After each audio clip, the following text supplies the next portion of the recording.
All right. This is CS50, Harvard University's introduction to the intellectual enterprises of computer science and the art of programming. My name is David MALAN, and I actually took this class myself some years ago, but I almost didn't. It was my first year in college, and my roommates and I were living in Matthews Hall, for those familiar. Nice, Matthews. Our claim to fame, actually, at the time, was that our room was literally Matt Damon's just 3 years prior. So onward from that. But my first year, I didn't really have the nerves to set foot in this classroom, let alone computer science. In fact, for me, computer science, and CS50 in particular, was very much this class to beware. I was kind of comfortable with computers, but I certainly wasn't among those more comfortable with computers, and so I shied away my first year. Instead, I actually took a whole lot of classes in government. In fact, in high school, I was really enjoying history. I loved this constitutional law class that I took my senior year of high school, and so I figured, OK, if that's what I liked in high school, and if that's where my comfort zone was, that's probably what I should be doing in college. And so I essentially declared as my concentration or major government for the first year and a half of school. But my sophomore year, when I was living actually in Mather House instead, OK, no one from Mather. In Mather House instead, I sort of followed some friends, I think, the first week of class in September of that year to a class called CS50. And honestly, once I stepped foot in that classroom, the professor at the time was a famous computer scientist by the name of Brian Kernighan, now at Princeton. I was hooked, and literally would I go back thereafter on Friday evenings when at the time problem sets were released and sit down at 7, 8 p.m. on Friday nights and dive into homework, which isn't necessarily something we recommend per se, but for me it was this sign that wow, I've sort of found my calling. I found my classmates here on campus. And that's not going to be the case for everyone. Certainly we have no expectations that after taking one computer science class that you will or might want to take others, but what's so empowering about computer science, and CS50 in particular, is it's so applicable to the broader world, whether you're in the arts, humanities, social sciences, natural sciences, or beyond. It's just so applicable, the concepts and the practical programming skills with which you will exit a class like this. Now, it's going to be challenging along the way, and indeed, I put in my time back in the day, and even I did find it challenging. And here, for instance, is a photograph of a very famous MIT hack, so to speak, from down the road, whereby it communicates that getting an education from MIT is like trying to drink from a fire hose, which is to say there's going to be so much information, so much new stuff, that certainly on any given day of the week, you're not going to be able to absorb all of it that first time around. But at the end of the day, it's through that challenge, putting the time in, that the returns are therefore just so much higher at the end of the course. And indeed, will you walk out of the course with a much better understanding not only of computer science and programming, but ultimately how to teach yourself new technologies and beyond. For the next 3+ months, we have teaching fellows, teaching assistants, course assistants, and myself by your side, sort of guiding you through the course's material. But the goal by term's end is to take those and leave those training wheels off so that you're well equipped to sort of go teach yourself new ideas beyond the class itself. Take comfort, though, in knowing that most CS50 students have never taken a CS course before. And indeed, as per the syllabus, what ultimately matters in this course is not so much where you end up relative to your classmates, but where you end up relative to yourself when you began. And when you began is thus today. And so consider just how comfortable or uncomfortable you are with computing, let alone computer science and programming, particularly if you've never explored either in a classroom before. And consider the delta just a few months from now that will really describe how far you have come. And that is all that matters, not how much the student to the left, to the right, in front, or behind you right now knows. With that said, let me add some additional inspiration, if I may. Here's a photograph of my own very first homework assignment in CS50 from 1996. And I will draw your attention to the fact that even though this is a so-called Hello World program that we'll play with ourselves next week, it is pretty much literally the shortest, easiest program you can write in a programming language called C. I still somehow got -2 on my very first homework assignment, which is to say, we're all going to make mistakes along the way, but the goal will be to learn and enjoy that process here on out. At the end of the day, too, like me, you'll exit with your own proudly held I Took CS50 t-shirt, as is our tradition, too. With that said, there's so many other traditions within CS50, both on campus and off.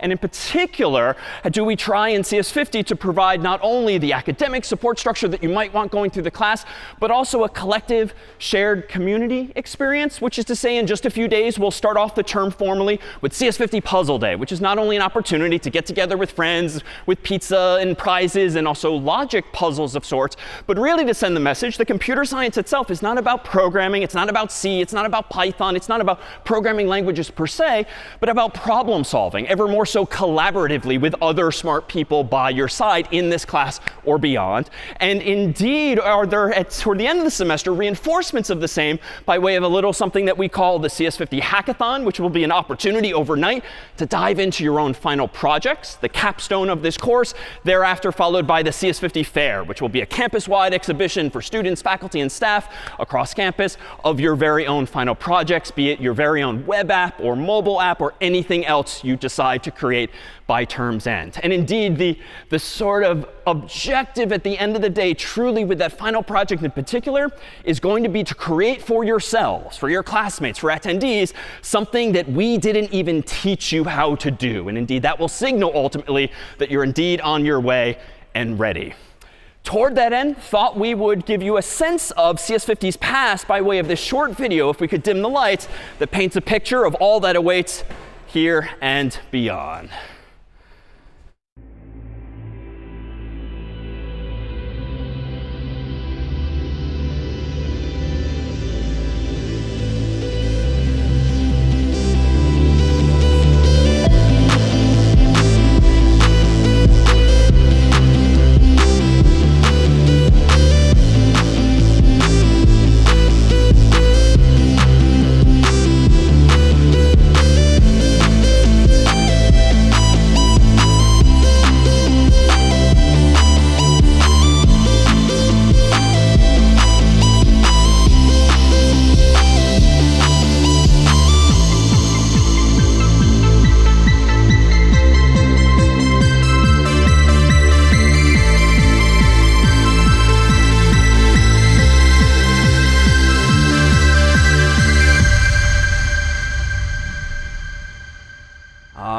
So welcome aboard to CS50 and computer science itself. So what is computer science? Well, put simply, it's the study of information. Like, how do you represent it and how do you process it? But more fundamentally, what we'll teach in this class is computational thinking. That is to say, the application of ideas from computer science to problems of interest to us within the class and problems of interest to you after the class. And so at the end of the day, what computer science really is about problem solving, ergo that sort of global applicability. And by problem solving, we mean something quite simple. In fact, we can distill it as follows with this mental image. This is problem solving. You've got some problem to solve, thus known as the input that you want to solve. And the goal, of course, to problem solving is to actually produce a solution. So the output in this model would be the solution. The interesting part ultimately is going to be in how you process that input and turn it into that output, ergo solving problems. But before we can do that, we all kind of have to agree how to represent these inputs and outputs, especially if we want to do it in a standardized global way using literally computers, be them laptops, desktops, phones, or most any other kind of electronic device nowadays. So how can we do that? Well, there's different ways to represent information in the world. For instance, if I were to take attendance old school style, maybe in a smaller room, I might do 1, 2, 3, 4, 5, 6, 7, and so forth, and just count people on my human hands. That's actually known as Unary notation, otherwise mathematically known as base 1, because you're using your fingers literally in this model as digits. But a little quick question, how high can you count with one human hand? 5 is incorrect if you use a different base system than 1. So it's obviously correct if you're just using Unary and just counting 1, 2, 3, 4, 5. But I dare say I can come up with more patterns in my human hand alone that would enable me, without a second hand or a couple of feet, to count higher than 5. In fact, maybe for those more comfortable, how high could you actually count on a single human hand, perhaps? So 31, believe it or not, is in fact the correct answer. But why? Well, here I initially started pretty naively, 1, 2, 3, 4, 5, and I just kind of combined all of my fingers and counted the collective total. But what if I'm a little more clever and take into account the pattern of fingers that go up? So maybe this is still 0, this is 1, But now maybe we just agree universally that this is 2, even though it's just my single pointer finger. Maybe we all just agree that this is 3 with 2 fingers up. Maybe we agree that this is often offensive with just 1 middle finger up. But this would then be 4. This could then be 5. This could then be 6. This could be 7. And if I keep permuting my fingers in this way, allow me to spoil it, this would be, in fact, 31. But again, why? But the difference here is that we're no longer using unary, or base 1, as a mathematician would say, but rather base 2. Because if we take into account not just the total number of fingers that I'm using, but whether each finger is down or up, being therefore in 2 potential states, down, up, A, B, black, white, however you want to distinguish those 2 states of the world, you're now operating what's called base 2. And perhaps more familiarly, even if you're not a computer person per se, this is the so-called binary system. And odds are, even if you're not a computer science person at all, you probably generally know that computers only understand or speak what alphabet, so to speak. So 1s and 0s, 0s and 1s, otherwise known as the binary system. And in fact, there's a term of art here that's worth noting. When you're using 0s and 1s, which of course are a total of 2 digits, you have binary digits, so to speak, bi implying 2, which means there's 2 possibilities, 0 or 1. If we actually get rid of some of these letters and then join these 2 phrases, here you have a technical term that is a bit. A bit is just a binary digit, which is to say it's a 0 or 1. And this is in contrast, of course, with the system you and I know as the decimal system, dec implying 10, because in the real world, you and I daily use 0 through 9, which is 10 possibilities.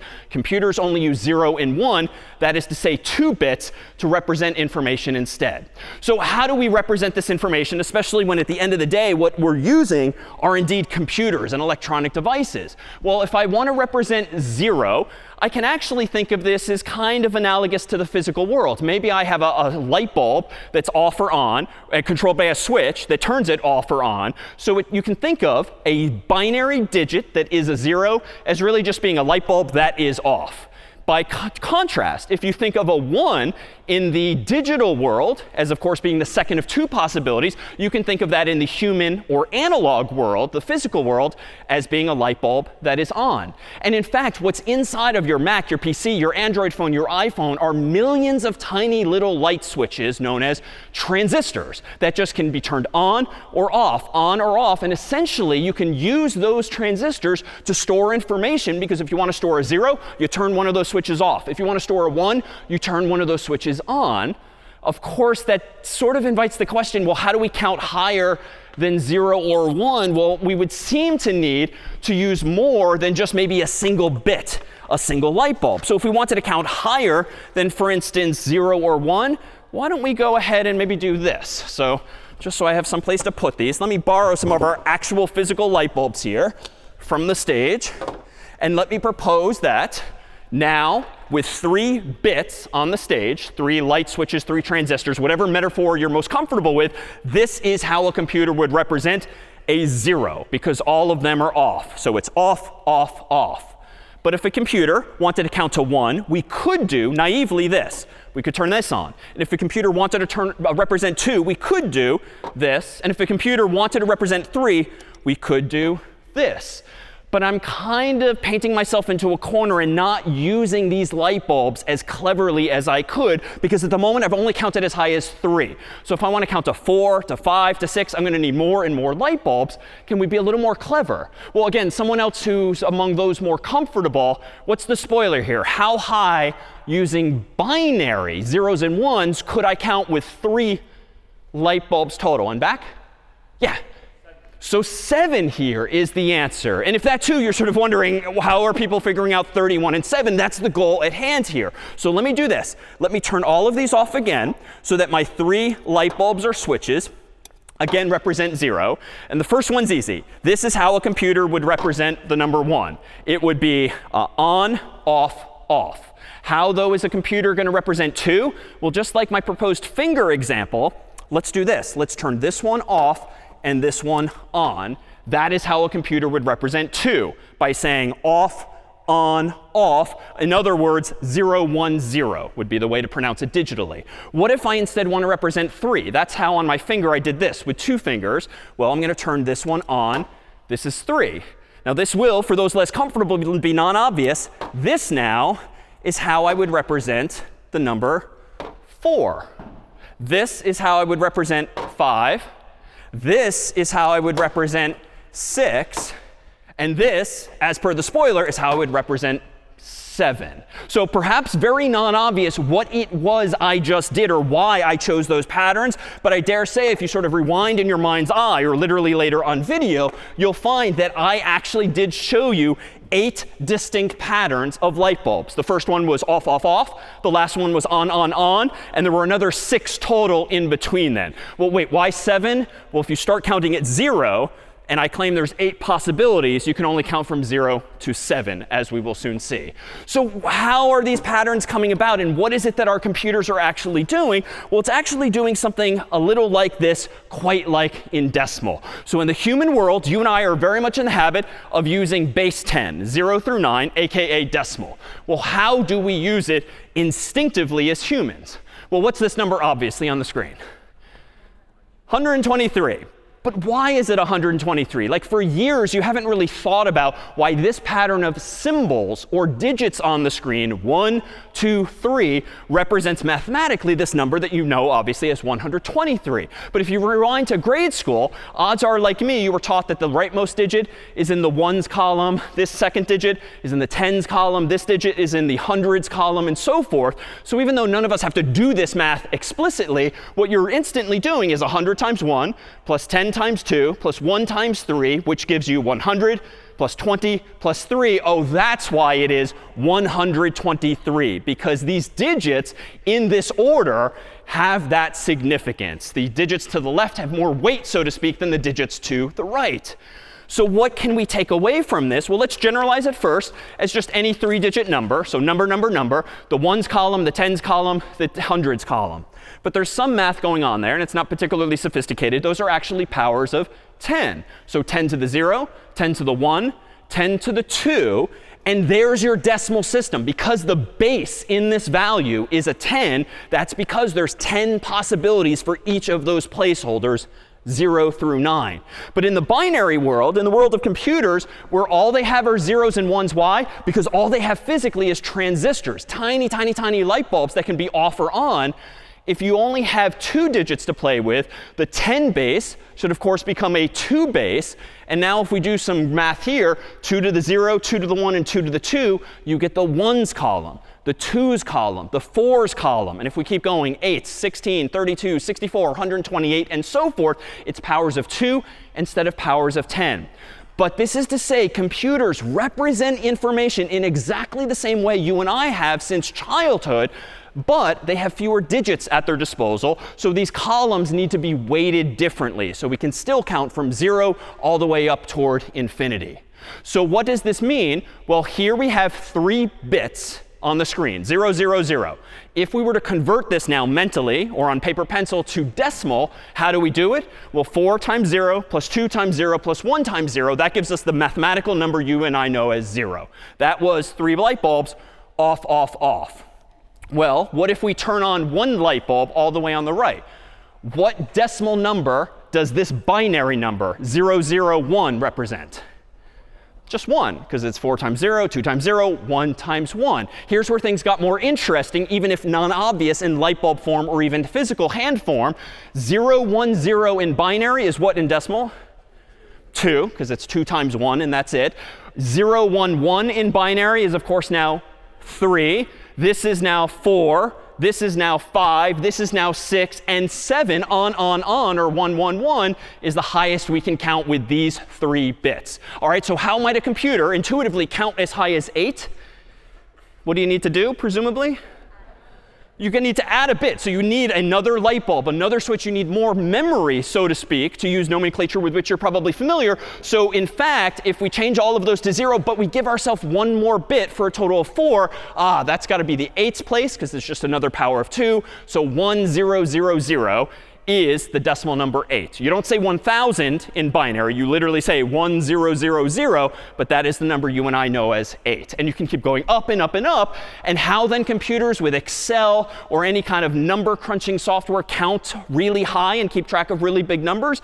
The computer just throws more and more transistors at it, more and more bits to count higher and higher and higher than this.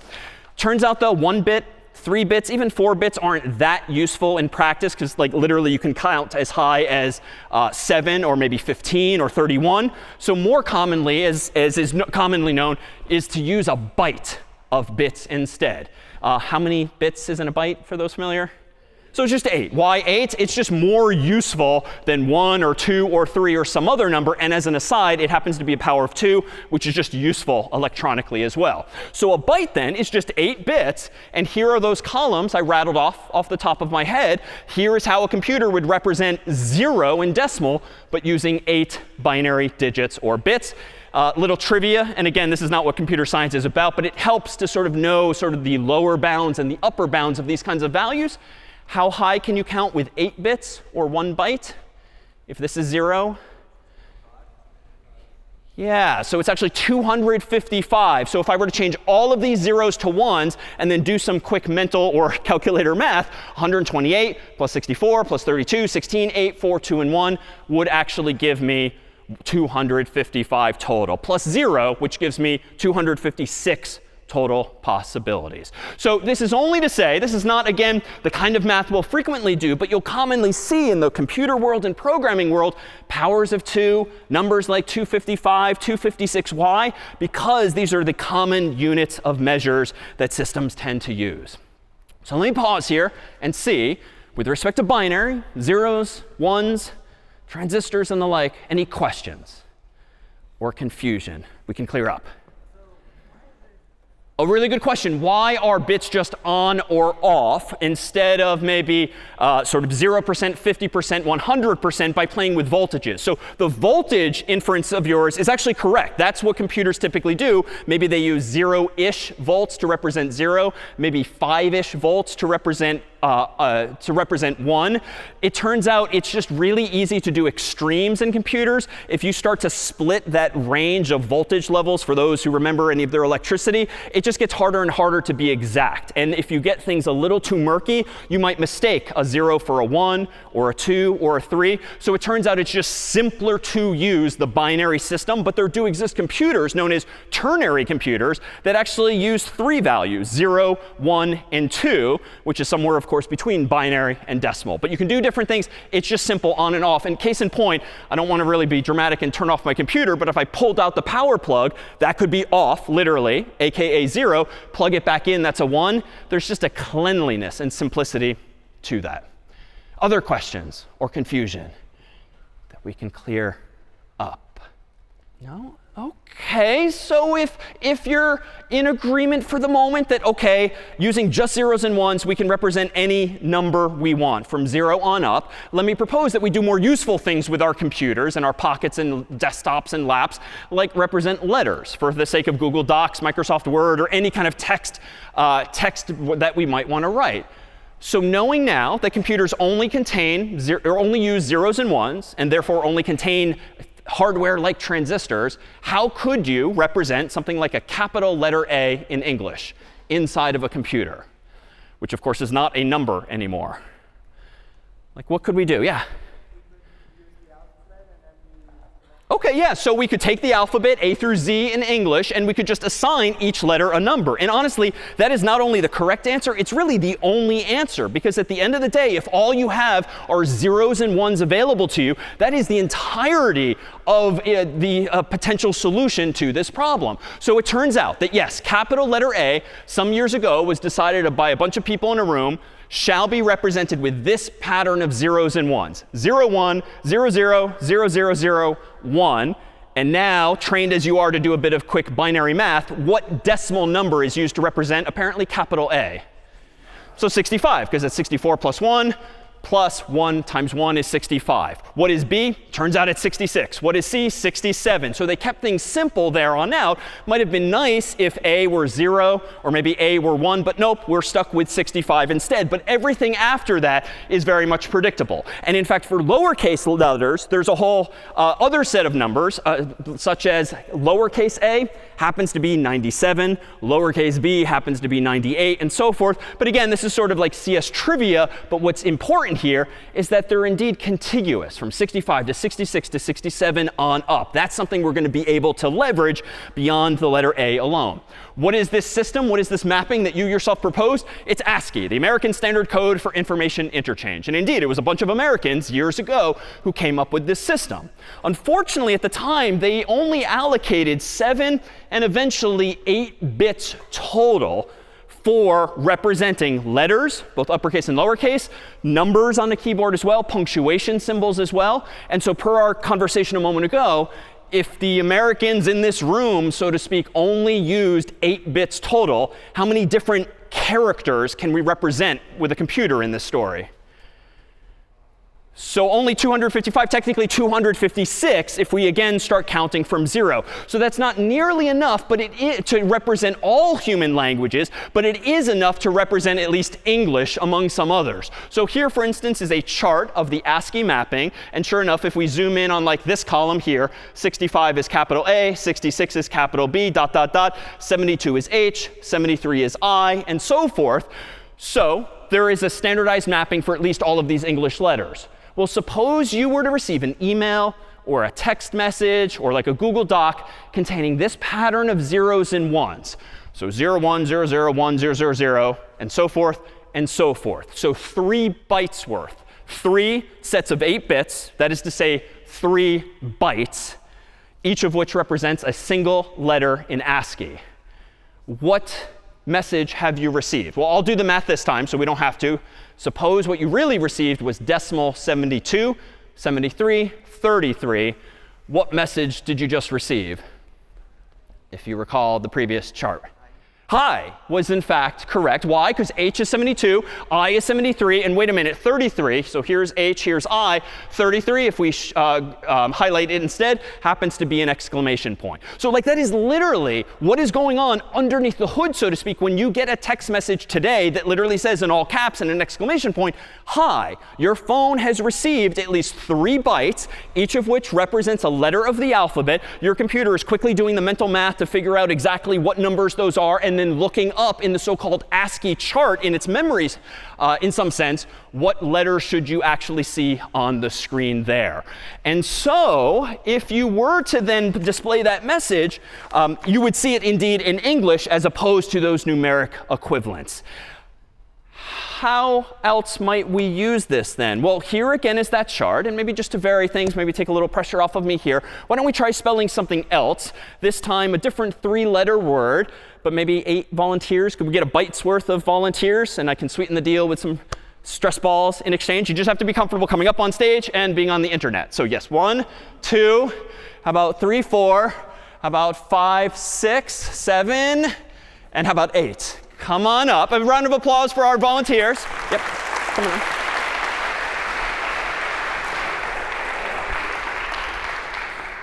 All right, so what I'm going to have each of you do is represent a bit in a particular order. So if you want to just in any order, line yourselves up here facing the audience. Come on over. All right, and we will have you represent, well, we got to see who ends up where. Scooch this way a little bit. This way, this way. All right, so you shall be the 1's place, and just hold that in front of you. 2's place, 4's place, 8's place, 16, 32, 64, and 128. And just compress yourselves a little bit if you could. So each of these folks represents a bit in a particular place. And let's say this. If you're just standing there sort of uncomfortably without any hand raised, we'll assume that you're representing a 0, quite simply. If your hand goes up, though, the audience should assume that you're representing a 1. And therefore, what we'll do is spell out a 3-letter word. And on each round of this, you'll either stay like this or you'll raise your hand. But first, let's actually meet some of our volunteers here, starting with position number 1, if you'd like to say your name, perhaps where you're from and or studying. Hi, my name is Brooke. I'm from Indiana, and I'm studying biology and computer science. Nice. Welcome. Hi, I'm Becca. I'm from Maryland, DC area, and I'm studying electrical engineering. Welcome. I'm Addison. I'm from Maryland. I'm studying engineering. Hi, I'm Sharon. I'm from Rwanda, and I'm studying CS and math. Welcome. Hi, I'm Grace. I'm from Alabama, and I'm studying electrical engineering. Welcome. Hi, I'm Angelina. I'm from Maryland, and also I stay in Matthews. Nice. Matthews. Nice. And I'm studying applied math and econ, as well as environmental science and public policy. Welcome. I'm Owen Bells, and I'm from rural Virginia, and I'm studying CS. Nice. Welcome. And my name is Max. I'm from London. I'm also staying in Matthews, and I'm studying computer science and neuroscience. Welcome aboard as well. If you're wondering too why I was wearing these glasses at the start, so very common on the internet nowadays is these POV videos. So it turns out these Ray-Bans actually record video footage, and we have a couple of them, and we thought we'd offer them to a couple of volunteers if anyone wants to record their point of view for everyone here. And Vlad here is going to help make sure they're recording. Second volunteer? Yes, number 2.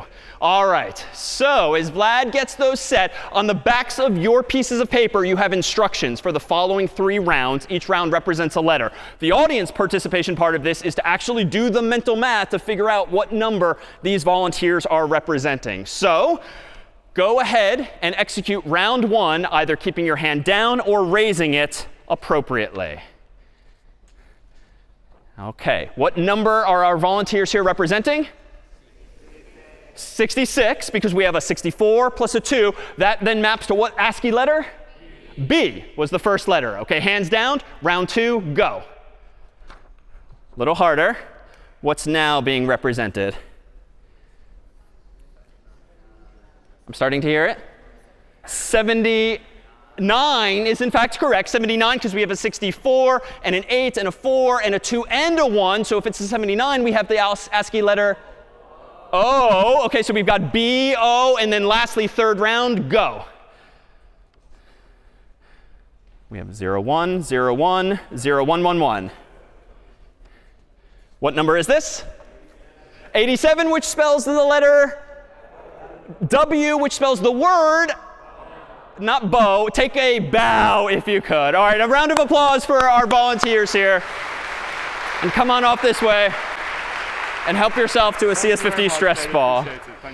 Thank you to our volunteers. So this is only to say we've now agreed on how we can represent numbers from 0 on up. We've agreed on how we can represent letters, but at least letters using ASCII. And in fact, these are more than just decoration. In fact, as a little bit of trivia by lecture's end, if you want to come up for your very own CS50 stress ball, turns out there's 64 light bulbs at the foot of the stage here. If you break them down into 8-byte or 8-bit or single byte chunks, there's an 8-letter word that happens to be spelled out today using this here ASCII chart. So today's mystery is, what exactly is that there word? But of course, if you have only 8 bits, you can only represent 256 characters, which sounds like plenty for English. And indeed it is. 0 through 9, A through B, capital and uppercase and lowercase, as well as punctuation. But there's so many other human languages in the world that have other characters. For instance, we have not just the English alphabet we might see here on a US English keyboard. We have accented characters. We have various Asian languages have even many more glyphs. We need more than 256 possible characters. And so nowadays, computers do not just use 7 or even 8 bits. They might use 8 bits for some letters, like all of the English letters. They might use 16 bits for certain other languages, maybe even 24 or 32 bits. And fun fact, if you have 32 bits, and we have more than that on the stage, if you've got 32 bits, you can actually represent as many as 4 billion possible characters, which is quite a bit. No pun intended. So what else can we represent? Well, the goal of this system, not just ASCII, but something known as Unicode, which is a newer standard, is to be backwards compatible with ASCII. So humans left all of those other numbers alone, 65, 66, 67, and so forth. But they added to it a superset of representations that maybe are 16, 24, or 32 bits. The goal being to be able digitally to represent all human languages, past, present, and future, and even through pictograms, things like smiley faces and the like, even people, places, things, and emotions that transcend human language. And in fact, odds are within the past few minutes or hours, most of you have used one or more of these here emoji, these pictograms, which it turns out are just characters on a keyboard. You might have to hit a special button to pull up that form of the keyboard, but these are just here characters. And so these emoji have exploded in popularity for a number of reasons, one of which is, my God, what are we going to do with 4 billion possible patterns of zeros and ones? We can start to kind of have some fun with it and represent things beyond English and human languages alone. Now, as an aside, when it comes to Unicode, it turns out Unicode, years ago, standardized this pattern of 32 zeros and ones to represent just one of those emoji. So emoji tend to use even more bits here.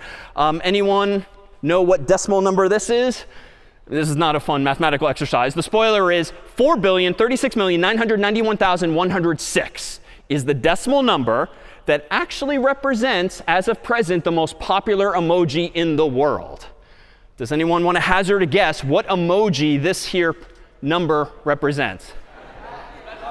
Hearts? No, but it's actually this so-called face with tears of joy. So perhaps think about the frequency that you send that one. And even though it's obviously a picture on the screen, sure, it actually is more like a font, because underneath the hood, it's indeed just a pattern of zeros and ones or a decimal number that the computer is storing. But the computer, be it Mac OS or Windows or iOS or Android, know to display that pattern as this here picture. But the pictures might look different depending on the hardware. Why? Because there's companies like Google and Microsoft and Meta and others that have their own artists on staff as employees, and those artists interpret the descriptions like face with tears of joy differently. So those of you with an Android phone actually see face with tears of joy looking a little something like this. And if you have Telegram, for instance, installed on your phone, it's even more animated than that. It's this here emoji using the same pattern of zeros and ones. So different artists render these here emoji in different ways, but all they are here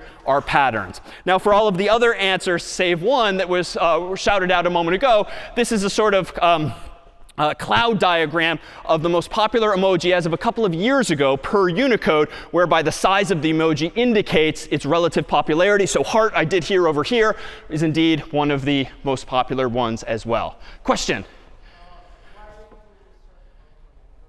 A really good question. Why do certain emoji not show up on one device or another? It depends on how recent the software is. Pretty much every year, the humans behind the Unicode consortium release new emoji, which is to say they decide that this other pattern will represent this new emoji. This other pattern will represent this new emoji. And unless you update your phone, your laptop, your desktop to the very latest software, and the manufacturer of that device or software also updates by hiring an artist to draw those pictures in their own font, in their own style, you're going to see usually just like an empty black square, or maybe just like a black and white heart instead of something more colorful, really just placeholders. Because it's as though you don't have the right font installed, or really you have an older version of that same font installed. But it's become sort of an annual tradition that new and more emoji are released every year, which is among the reasons why these updates contain more and more. Yeah? That is an amazing segue. How do you represent color in bytes? Well, you use RGB, which happens to be, by coincidence, the next slide. So let's again recap. We know how to represent letters.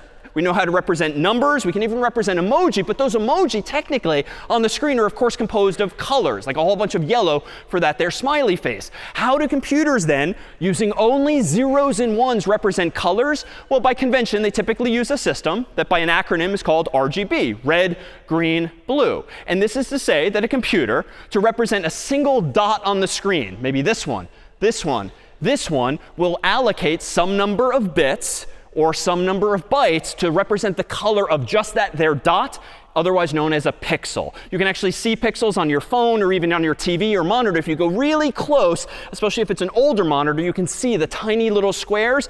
Each of those has some number of bits telling the device what color to use. In particular, these devices typically use 3 numbers in total, 3 bytes. So that is to say 24 bits per pixel. And they do this. If you were to represent a single dot on the screen using these 3 numbers, just by intent here, this is 72, 73, 33, which in the context of a text message, an email, a Google Doc, represents, of course, high. textually, what if a computer uses that same pattern of zeros and ones, that is, the same pattern of decimal digits, to represent the color on a screen, which is germane if you're opening an image using Photoshop. So using a different piece of software that knows about colors and images and not just text. Well, this would imply that you want that dot on the screen to have like a medium amount of red, a medium amount of green, and a little bit of blue.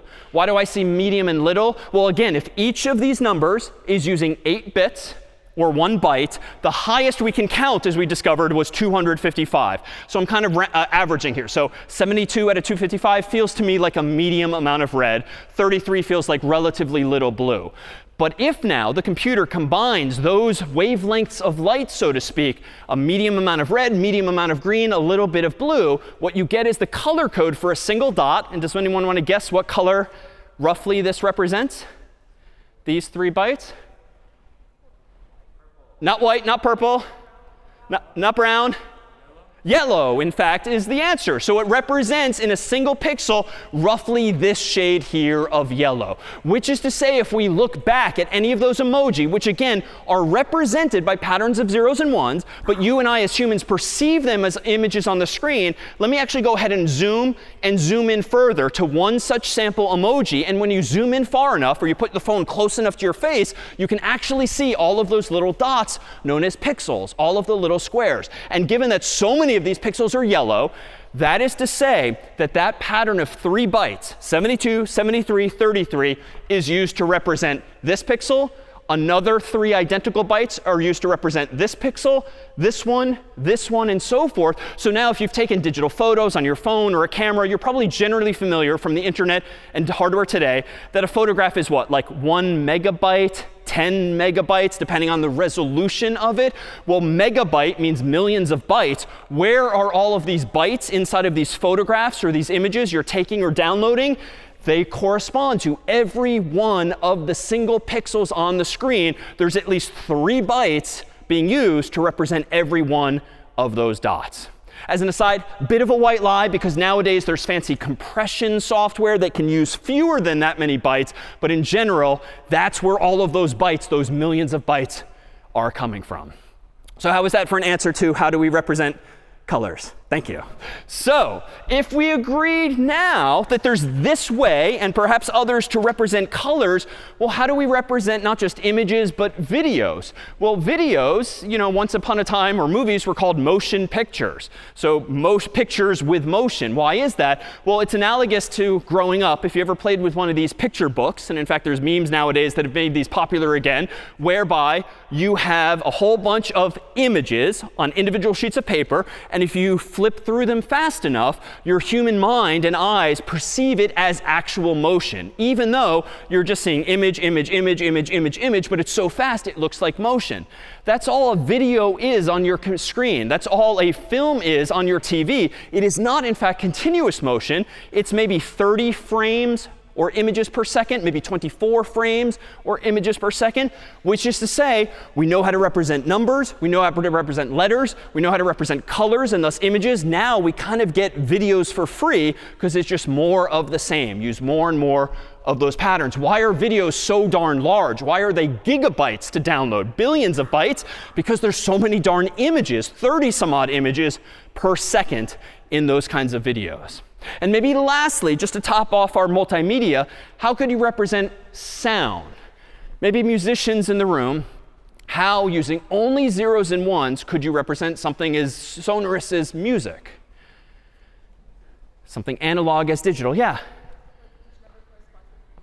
Yeah, so each number that we store in the computer could correspond to a certain frequency, which has a direct relationship to the sound or the pitch of a note. For instance, in the world of piano and many other instruments, you've got like your A, your B, your C. Maybe you have sharps and flats as well. We could just agree, like the ASCII people did years ago, to represent the musical note A, let's use this pattern. Musical note A sharp, let's use this pattern, and so forth. But maybe pitch alone or frequency alone is not enough. Maybe we need that number, but maybe a second number for the volume, the sort of digital equivalent of how hard are you hitting the key on the piano. Maybe a third number for how long are you holding the key down. So maybe the pitch and the volume and the duration, kind of like RGB, we could use 3 bytes to represent every musical note in some piece. And if we wanted to keep track of what instrument should be played by the computer to sound that music, well, maybe that's just a 4th byte or something else as well. Which is to say, at the end of the day, all we have are these zeros and ones to throw at the problem. So for now, that's it for representing information. We've got our numbers, we've got our letters, we've got our colors and images, our videos, and now sound.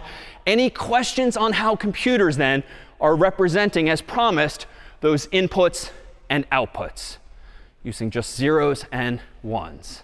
Yeah, in the middle. Correct. So the computer is taking as input, at the end of the day, zeros and ones, and is outputting zeros and ones. However, as we'll learn in this class, by writing software, by writing code that understands those zeros and ones, we will enjoy not just literally seeing zeros and ones. We will see A, B, C. We will see colors. We will see video. We will hear sounds, so long as we write the code to interpret those zeros and ones. And indeed, it's worth noting now that that same pattern I keep using for an example, 72, 73, 33. How does a computer know? Is that the message hi? Is that the color yellow? Is it a dot in a video alone? Just depends on the context. Simply put, if you're opening that pattern of zeros and ones with like Excel or a calculator program, odds are the software will interpret those 3 bytes as numbers, of course. If, though, you open that same pattern in a text messaging program, Google Docs, Microsoft Word, that same pattern will be interpreted as a sequence of letters. Instead, if you open Photoshop, that same pattern, you'll probably see a single dot that happens to be yellow. Conversely, once you yourself are a programmer, or even better programmer, you will be able to write in code how you want the computer to treat these patterns of zeros and ones. You can essentially tell the computer, use this to store a number or a letter or a color or something else. That's the power the programmer themselves have at the end of the day. Other questions on representing things with bits? No? All right. So lastly then, in this middle of this black box, so to speak, is the sort of secret sauce that solves problems, that converts those inputs to outputs, those problems to solutions. So what is an algorithm? It's really just step-by-step instructions for solving some problem. And indeed, I think back to my own first time in CS50, where we learned the same from Professor Brian Kernighan. And as luck would have it, just had my 25th reunion where we pulled some video footage from 1996. And so we're actually fortunate to have the very first few minutes of CS50 over 25 years ago when I myself took it. But the lessons back then as today are fundamentally the same. And what's important indeed is to not only express yourself correctly, but precisely, as we'll explore today. This then is Professor Brian Kernighan, who years ago very memorably introduced us and my classmates to algorithms by actually in class shaving his beard. If we could dim the lights here for Brian. The other thing that we're going to talk about in this class is the notion of an algorithm. An algorithm is a very precise description of how to do something. And the operative word there is precise. Okay, it has to be very, very, very, very precise. And the task that I'm going to do is that I'm going to trim my beard, which has gotten out of whack.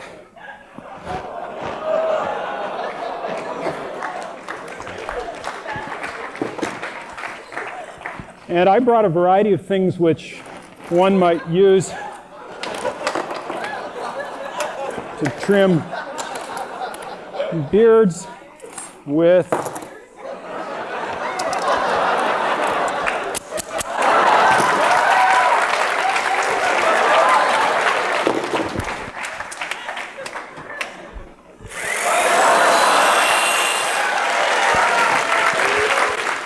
So suffice it to say, I don't have much of a beard, but I do have this here other technology known once upon a time as a phone book. And these phone books, of course, have lots of information in them, happen to be storing numbers and letters in particular. For those unfamiliar, they are storing humans' names from A to Z here in English, and associated with everyone's name is a number. So even if you've never had occasion to physically use this kind of device, turns out it's pretty much equivalent to the contacts or the address book app on your iOS phone or your Android phone as well. Why? Because if you pull up your contacts, of course, you see some familiar names here, alphabetized by first name or last name.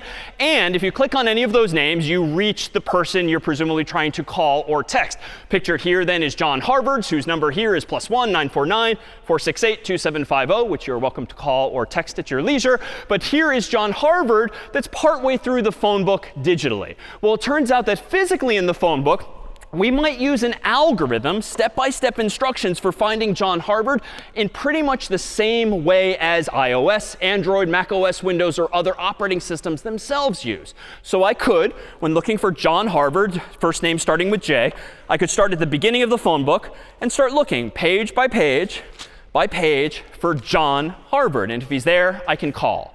This is an algorithm. It's indeed step-by-step, but that was a bug. It's a few pages turned. But is this algorithm correct? Step by step, assuming I'm paying attention. So yes, like if John Harvard is in here, I will eventually find him once I get to the J section. Now, this is a little tedious. It's going to take like a while, few dozen, few hundred pages. So maybe I could do things a little smarter from grade school, like 2, 4, 6, 8, 10, 12, 14, 16, and so forth, going twice as fast. Is that algorithm correct? So no, but why? I could miss him, right? I could just get unlucky, really with 50-50 probability, because John Harvard could be sandwiched between two pages. Now, this isn't a complete loss, this algorithm. Maybe what I could do is, if I get past the J section to like K, I could double back at least one page, just to make sure I didn't miss John Harvard. So I can still go twice as fast, plus like an extra step, just to make sure I didn't mess up. So the first algorithm might take as many pages as there are in the phone book. So if this phone book has 1,000 pages, in the worst case, if I'm not looking for John Harvard, but someone whose name starts with Z, might take me 1,000 pages to actually get there. Second algorithm, twice as fast literally. Might take me 500 plus one step to get there, because I'm going 2 at a time, so long as I indeed fix that bug. But what we used to do back in the day, and what your phone is doing today, albeit digitally, is going roughly to the middle of the phone book, looking down and realizing, oh, I'm accidentally in the M section, so halfway through the phone book. But what do I now know about John Harvard? Is he to the left or to the right? So he's obviously to the left, because J comes before M. So what I can do literally, and what your computer does figuratively, is tear the problem in half, throw half of the problem away, leaving us now with the same fundamental problem, but it's half as big. So I've gone from 1,000 pages suddenly to 500 pages. And compare this to the other two, 1,000 pages, 999, 998, versus 1,000 pages, 998, 996, 994. That's still slow. I went from 1,000 to 500 in just one step of this algorithm. What do I do next? I go roughly to the middle here. Oh, I went a little too far. I'm in the E section now. So is John Harvard to the left or right now? So he's to the right. So I can, again, tear the problem in half, throw the left half away, knowing now that John Harvard must alphabetically be in here. And I can divide and divide and divide and conquer this problem again and again by using that heuristic of going left or going right. And I dare say if I do this correctly, I'll eventually be left with one single page on which John Harvard's number actually is, or maybe he's not in the phone book at all. So how many steps maximally might that third and final algorithm take? It's not 1,000. It's not even 500 or 501. How many times can you divide 1,000 pages in half again and again and again? Roughly.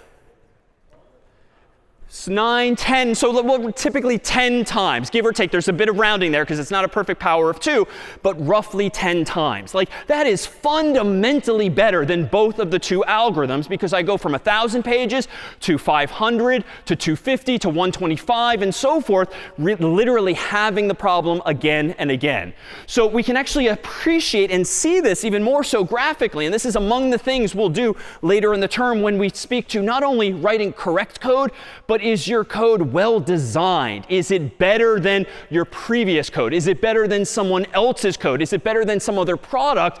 If you have given more thought to the algorithms and the quality thereof, you can perhaps minimize the time required to solve problems, but no less correctly. So if we have a simple XY plot here, on the y-axis or vertical is the amount of time to solve in whatever unit of measure, seconds, pages, however you want to count. On the horizontal or x-axis is the size of the problem, measured in, for instance, numbers of pages. So this would mean 0 pages in the phone book.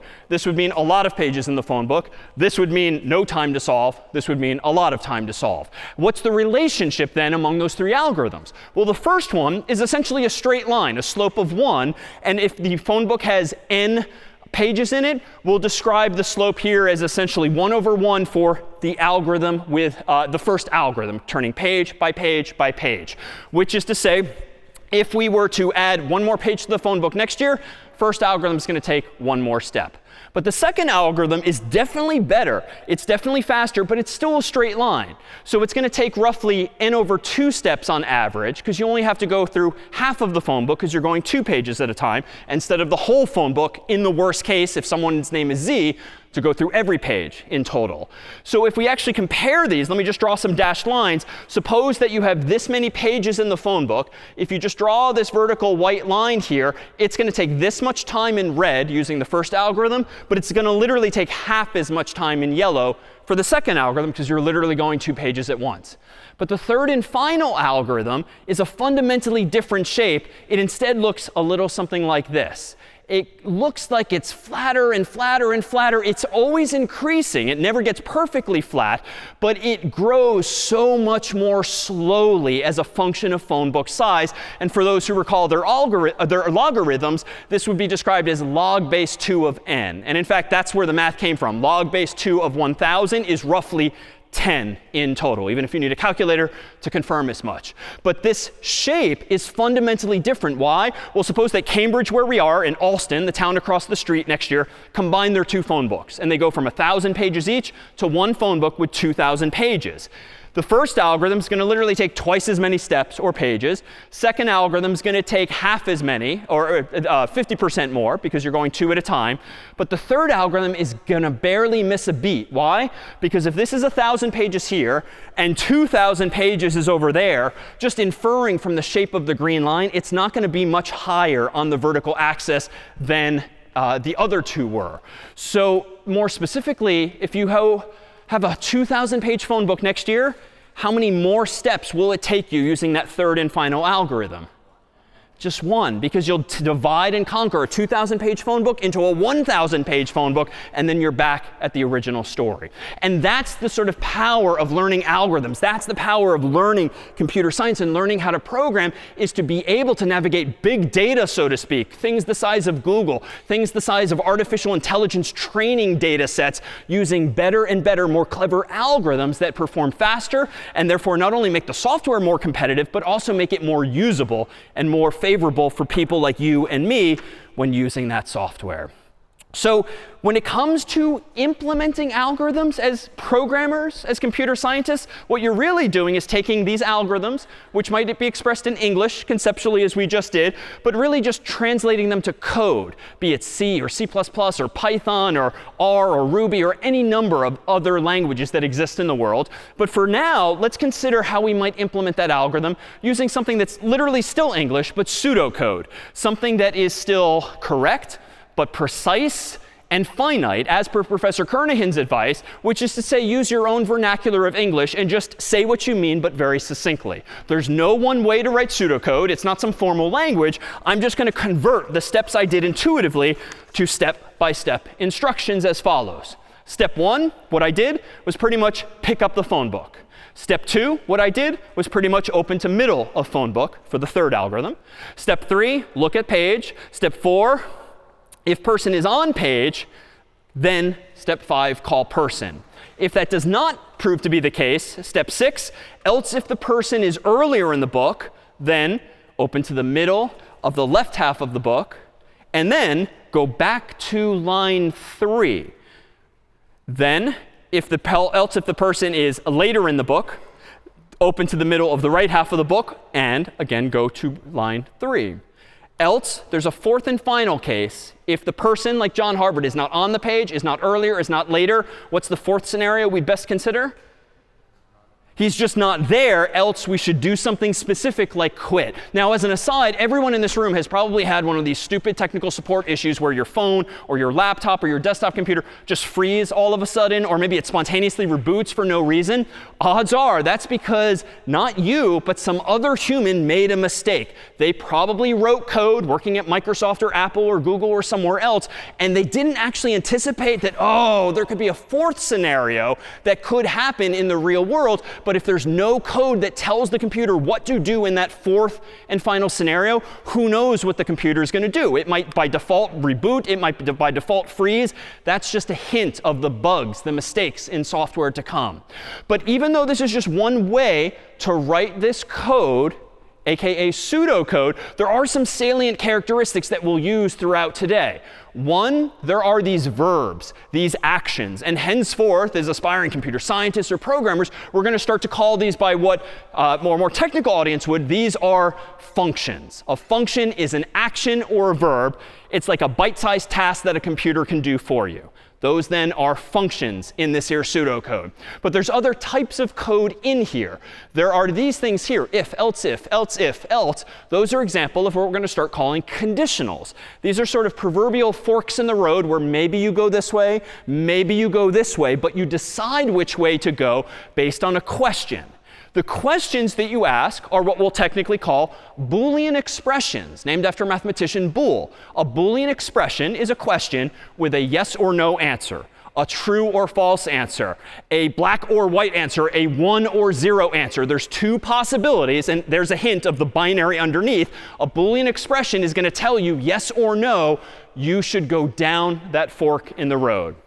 Notice what's important here is that indentation mattered as a result. Notice that on line 4, when I first asked if the person is on page, question mark, so to speak, I should only do line 5 per its indentation if the answer is yes or true.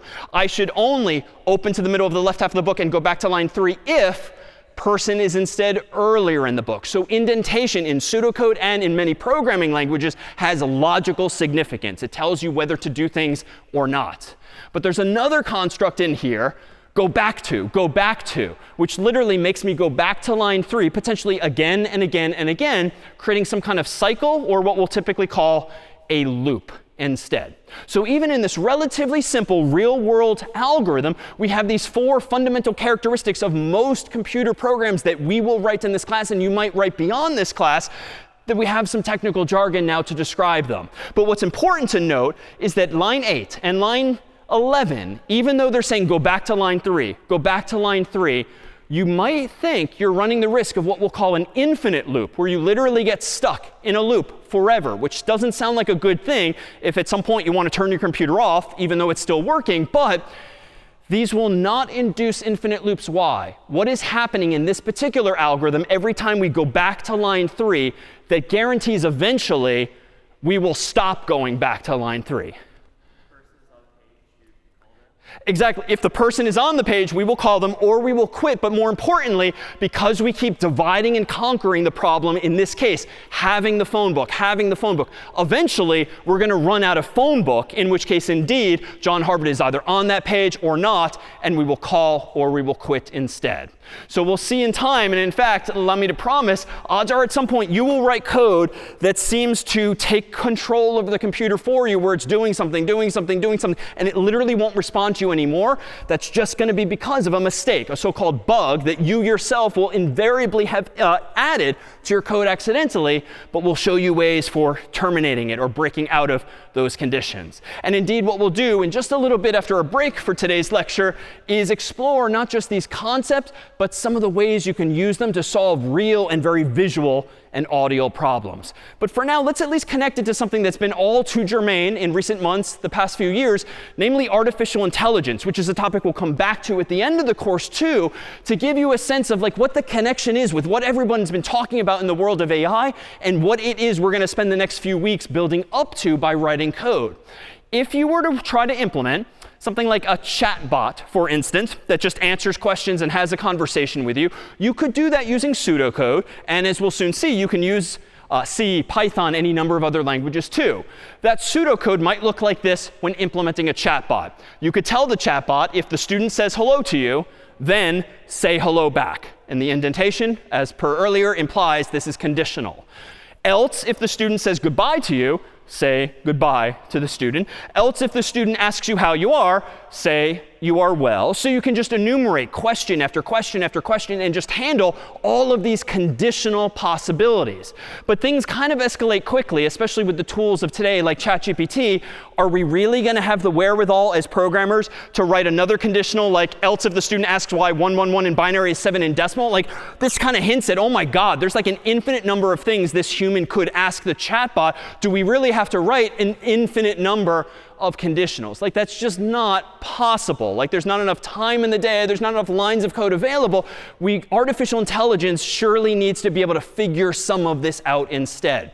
And so indeed, this is not how you implement AI, but rather how you implement an AI like a chatbot is you typically train it based on lots and lots of data. You give it lots of inputs, training data, and let it figure out what it should say in response to certain questions. And it boils down to a lot of probability, a lot of statistics, otherwise known now as large language models, which, if we really peek under the hood, are actually typically implemented with what are called neural networks, inspired by the world of biology, whereby we humans have all of these neurons that transmit electrical signals such that my brain tells my hand to move this way, and this other way. And so what computer scientists have been doing over the past many years is implementing in software, using literally zeros and ones, graphs or networks, neural networks that look a little something like this, where each of the circles represents a neuron, each of the arrows represents a pathway between them, and provides as input to these networks huge amounts of data, like all of the internet, all of Wikipedia, all of the books that it might consume as input. And then the goal of this neural network, as per this single final neuron right here, is to produce an answer to a question. Maybe it's simple, like yes, no.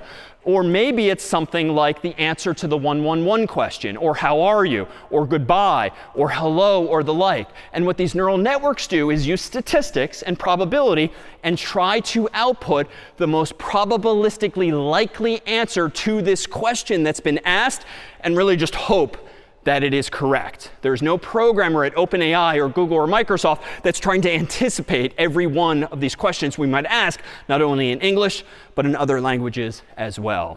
So you might be wondering why there's this like 8-foot duck on the stage. So the persona that CS50's own AI takes is in fact that of a rubber duck, because it turns out in programming circles, and this is true long before CS50, it has often been recommended to students and aspiring programmers that you keep like literally a physical rubber duck on your desk.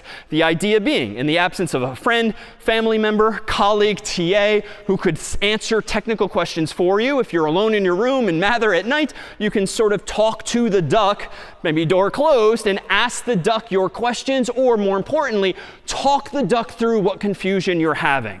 And the mere act of talking through the problem, explaining logically what you're trying to do, what you're actually doing, and what the error actually is, invariably that sort of proverbial light bulb goes off and you realize, oh, I'm an idiot. I hear in my own words where I've gone awry. And even though this duck will never say anything back to you, that alone, rubber duck debugging or rubber ducking, tends to be a valuable programming technique, believe it or not.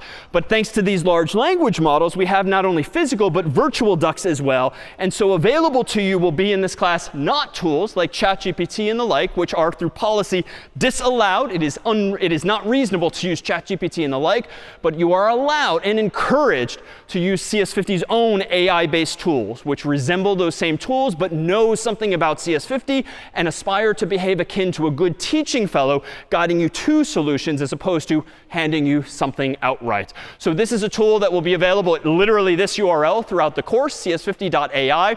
It will also be embedded in the programming environment you'll soon meet, which is called Visual Studio Code, a cloud-based version thereof. The duck will live in that environment as well as on stage from time to time, which is to say, we'll not only talk about but use throughout the course this thing known as AI. But this is ultimately code that we're going to start writing next week. And unfortunately, this code here is written in a language called C.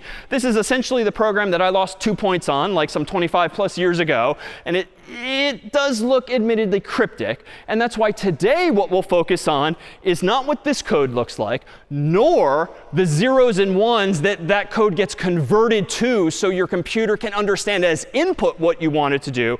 We're going to focus on a much more visual incarnation of this. But I know thus far this has been a lot. So let's go ahead and take a 5-minute break here. And when we come back in 5, we'll do some actual programming. So see you in 5.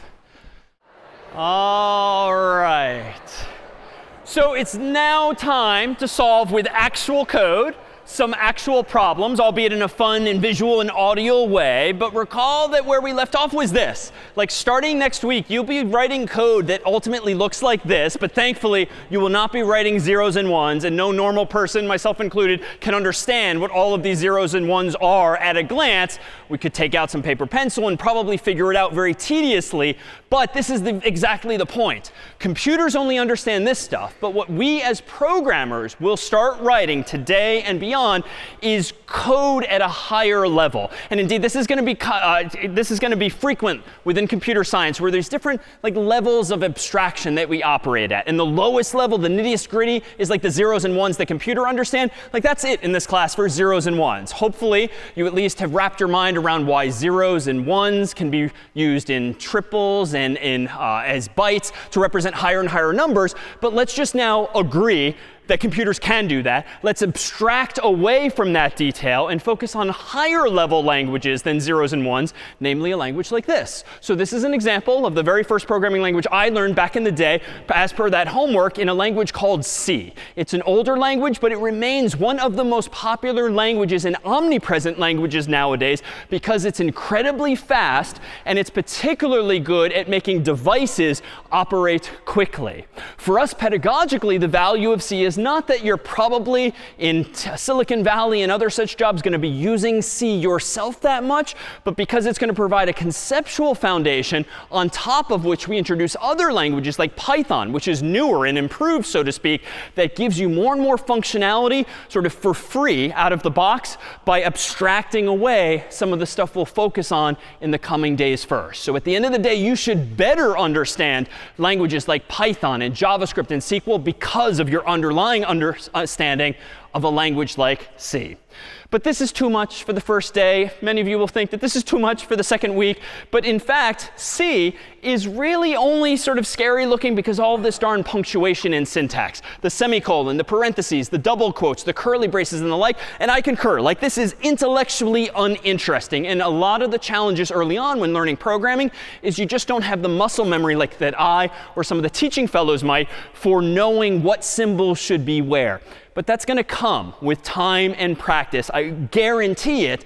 What we'll do for today, though, is just throw away all of that intellectually uninteresting detail and focus really on ideas. And some of you might be in your comfort zone here, because if back in middle school you were playing with a programming language called Scratch, you were probably using at the time just to have fun in class or out of class, making games, animations, interactive art. What you probably didn't use it for, at least in middle school, was to consider and explore programming languages themselves. But what's wonderful about Scratch, which is this graphical programming language from down the street at MIT, where it was invented some years ago, is you can program not by using your keyboard per se, but by dragging and dropping puzzle pieces, otherwise known as blocks, that will snap together if it makes logical sense to do so. And what you won't have to deal with is parentheses and double quotes and semicolons and all of that, at least until next week. But the nice thing about Scratch is that after this week and after the so-called problem set 0, the first assignment in which you'll use Scratch, you'll have a mental model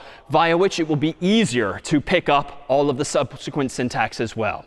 So let's see how we can start programming in Scratch by making the simplest of programs first. You can do this at scratch.mit.edu. You needn't do this now in the moment. Problem set 0 will walk you through all of these steps. But what I've done here is opened up at scratch.mit.edu, precisely the default web page therein. This is after having clicked the Create button in Scratch, which is going to allow me to create my first program. But first, a tour of the user interface here and what is ultimately available to you. Well, within the Scratch environment, we'll see a few different regions of the screen. One, we have this palette of puzzle pieces at left. The blue ones relate to motion. The purple ones relate to looks. The pink ones relate to sound, and so forth. So the color of the blocks just roughly categorizes what that block's purpose in life is. We're going to be able to use those puzzle pieces by dragging and dropping them from left to right. In the right here, in the middle of the screen, is where I'm going to write my actual programs. This is where I'll drag and drop these puzzle pieces, lock them together, and actually write my code. code. What am I going to be coding? Well, I'm going to be controlling one or more sprites. Much like in the world of games, if familiar, a sprite is like a character that you might see on the screen. The default character in the world of Scratch is, in fact, a cat that looks like this. And if, in this case, I have just one cat, I can then make that cat do things in his own little world at top right by making the cat move up, down, left, right, spinning around, or doing other things as well. But if you want to introduce a dog or a bird or any number of other custom characters, you just add more sprites, and they get their own place in that same world. As for how to think about movement in this world, it's actually pretty familiar, even though it gets a little numeric for a moment. If Scratch at the moment is in the middle of the screen, the cat is at 0, 0. If you think about x, y coordinates or latitude, longitude, if you move the cat all the way up, this would still be x equals 0, but it would be y 180. What's the 180? 180 pixels vertically, or dots on the screen. This is negative 180 pixels on the screen at the bottom. By contrast, if you go left and right, your x value might change, negative 240, but y is 0, or positive 240, and y is 0 as well. But most of the time, you won't need to know or care about what the pixel coordinates of the cat are. All you're generally going to care about as the programmer, most likely, is do you want the cat to go relatively up, down, left, or right? And let MIT figure out the mathematics of moving this thing around in most cases. All right, so let's go ahead and introduce the first of these programs by doing something quite simple, as we did in C there, but a little more simply by writing code as follows. I'm going to go back to scratch.mit.edu. I've already clicked, per before, the Create button. And if I click on the yellow category of blocks here at left, and I'll zoom in, we'll see a whole bunch of yellow puzzle pieces. And probably the most common one you will use to write code in Scratch for just this first week is literally when green flag clicked. Why? Well, if we go back over to the cat's world at top right, notice that above the cat's rectangular world, there's not only a green flag for starting, there's a red stop sign for stopping as well. So let's do this. Let me go ahead and click and drag when green flag clicked anywhere into the middle and let go. And now I'm going to go to looks. And it looks like there's a whole bunch of purple puzzle pieces here. I'm going to choose something simple like say hello, drag it. And notice if I get just close enough, it's going to want to magnetically snap together. So I'll just do that. And it does its thing. The fact that there's this white oval with text means that is an input to this say puzzle piece. I can literally then change what the input is if I want to more conventionally say hello, comma, world, which in fact, according to lore, was the very first program written in C, and nowadays in most every language, including in Brian Kernighan's book. So hello world is generally the first program that most any programmer first writes. So that's it. As programs go, let me go ahead and zoom out here. Let me go over to the right and click the green flag. And somewhat excitingly, maybe underwhelmingly, we've now written a program that quite simply says hello world on the screen. Now let's make this a little more technical for just a moment. What is this here puzzle piece, as I keep calling it? It's actually a similar, it's an incarnation of one of the ideas from our pseudocode before. What did we call those actions and verbs last time in my pseudocode? Functions, that's right. So these purple puzzle pieces here are indeed functions, and some functions, as we can see, take inputs like hello, comma, world. After all, how does Scratch know what to say? You have to provide the cat with input, which is to say functions can indeed take inputs like this. In this case, one input, but we'll see opportunities for passing in more input as well. What the cat is doing, though, visually on the screen here at top right, is what's generally called a side effect. Sometimes when you call a function, it does something visually. And in this case, you're seeing literally a cartoon speech bubble, hello world. That is the side effect of this function. So if we now want to map this to our world of inputs and outputs and see where this side effect is, this is the paradigm I proposed at the start of class that is computer science in a nutshell and will be the framework we use literally throughout the class, no matter how the languages in particular evolve. So what's the input to this particular program? Well, this white oval, hello world, is my input. The algorithm, step-by-step instructions for solving some problem, is implemented in code, this language called Scratch, by way of this purple puzzle piece. And the output of that function, given this input, is the side effect whereby the cat indeed says hello world visually on the screen in that speech bubble. So the exact same paradigm with which we began today governs how exactly this cat here works. Well, let's actually go back to this program and make it a little more interesting than that. Let me go ahead and click the red stop sign. And let me actually use a different type of puzzle piece, another function that does something a little different. First, I'm going to get rid of the say block. So I'm going to not only pull it away, I'm going to drag it over anywhere it left and just let go, and it will delete itself automatically. Or I could right click or control click, and from a little menu, I could also explicitly say delete. And what I'm going to do now is under sensing, which is a light blue shade of puzzle piece. There's a whole bunch here, but I'm going to focus on this one. Ask something and wait. And the default text is what's your name, and that's fine. But because it's a white oval, that input can be manually changed by me if I wanted to change the question. I'm going to drag it over here. It's going to magnetically snap together. And I'm OK with that question. But what do I want to say with the answer? Well, let's go ahead and do this. I could go to looks again. I could grab another say block, let it snap in. And I could say something like, hello, comma, David. But this is going to be the first of many bugs that I make, intentionally or otherwise. Let me click the green flag. Scratch is now, just like in a web browser, prompting me for some input here. So let me go ahead and type in my name, David, enter, and voila, like it works. Hello, David. I'm kind of cheating, though, right? Because if I zoom out, stop, and play again, let me type in like Yulia's name here, enter. And it still says hello, comma, David. So that didn't really implement the idea that I wanted. All right, so how can I fix this? Well, it seems that this time I want more than a side effect. I want to use the value that the human types in. And for this, we need another feature of functions, which is that not only can they sometimes have side effects, something visually happens, some functions can hand you back a value, a so-called return value that will allow you to actually reuse whatever the human typed in. So a return value is something that gets virtually handed back to you, and you can store it in something called a variable, like x, y, and z in mathematics, and you can generally reuse it one or more times. So let me actually draw our attention then to, at left, not only the blue puzzle piece, ask what's your name and wait, but notice that there's a special puzzle piece below it, this blue oval called answer, and that represents what a computer scientist would call a return value. So MIT has kind of bundled it together side by side to make clear that one of those pieces relates to the other. What it means is that I can do this. I can drag this oval and use this oval as the input to the say function. Now notice it's not the same size, but it is the right shape, so that's OK. Scratch will sort of grow or shrink things to fit properly. But this too isn't quite right. Let me go ahead and do this. Let me go ahead and stop that, click the green flag. I'll type in my name again, D-A-V-I-D, enter. And it's just kind of like weird or rude. Like I wanted a hello at least, and it just said David on the screen. OK, so I can fix that. Let me stop with the red stop sign. Let me just separate these temporarily, and I can leave it in the middle there, but they have no logical connection temporarily. Let me go back up to looks. Let me grab a say block, a second one, and let me go ahead and say, just to be grammatical, like hello, comma, space, and then I'll reconnect this here. So at the moment, it looks like what I want. I want a hello, comma, and then the return value printed out based on whatever the human typed in. So let me zoom out. Let me click the green flag. Again, what's your name? D-A-V-I-D. And watch the cat's side effect. Enter. It's still not greeting me properly. There's no hello. And if in case it was too fast, let's do it again. Green flag, D-A-V-I-D, enter. It rudely just says my name, which is weird. What's the bug here, though? It's a little more subtle. Why? Yeah.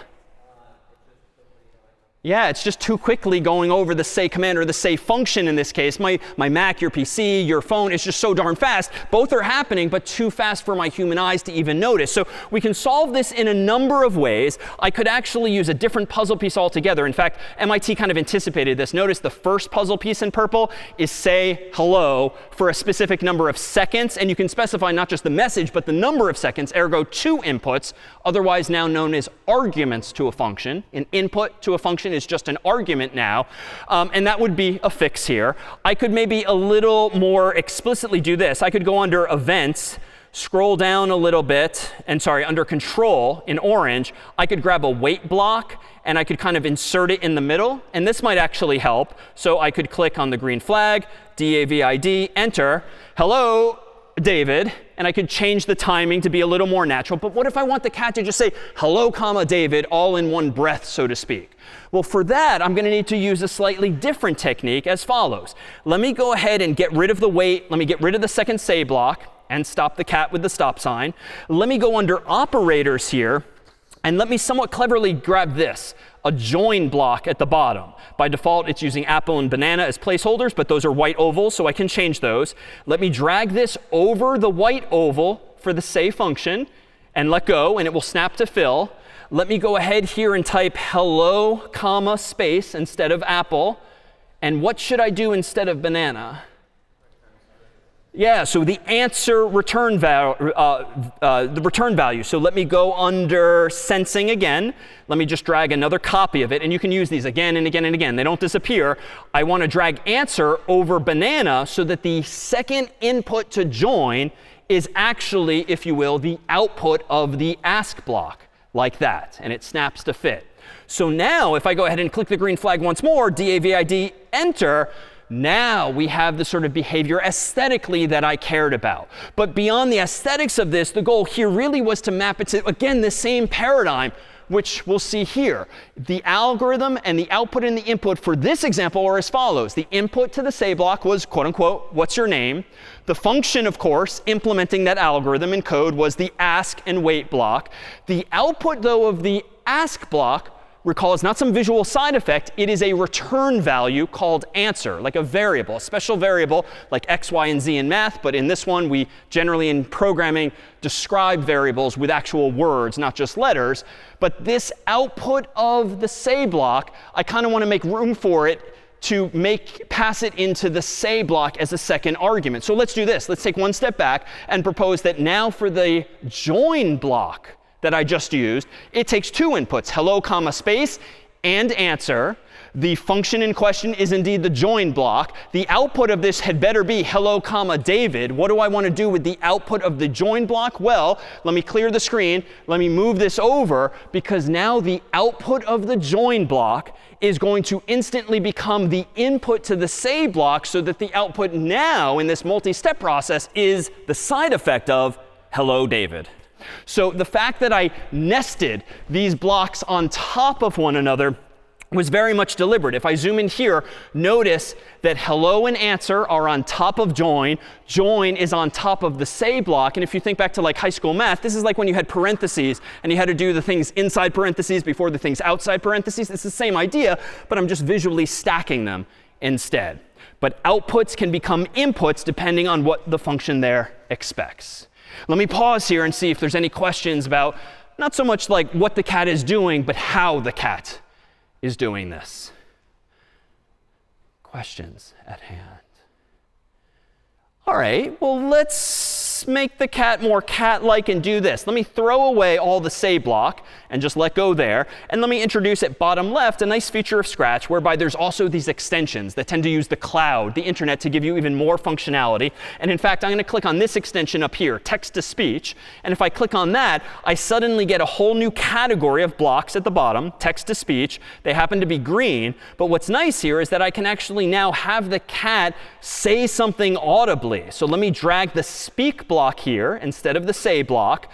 I don't want it just say hello. Let me stop that. So let me go back under operators. Let me grab another join block because I threw the other one away. Let me change apple to hello, comma, space again. Let me go to sensing. Let me drag answer to banana again. And now let me hit the green flag. And let me type in my name, DAVID. And in a moment, I'll hit enter and hello, David. All right, it's not exactly cat-like, but it was synthesized. But it turns out under these text-to-speech blocks, there's some others. Set voice to alto, for instance, seems to be the default. But let's change this. So notice that some puzzle pieces don't just take white ovals. They might even have drop-downs. So whoever created that puzzle piece decided in advance what the available choices are for that input per the drop-down. So I'm going to change it to squeak, which sound, or actually kitten sounds even more apt. Let me zoom out, click the green flag. Type my name, DAVID, enter. Meow, meow.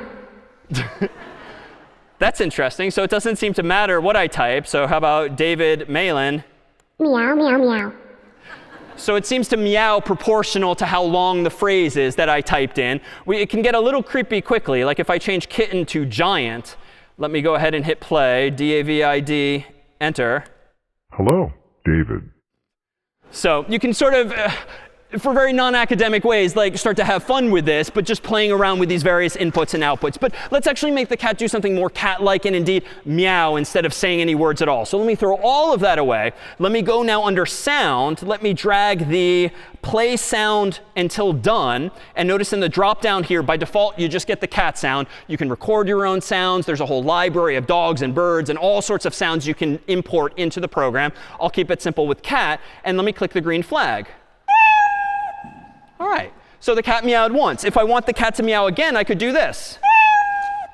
If I want the cat to meow a third time, I could again hit play.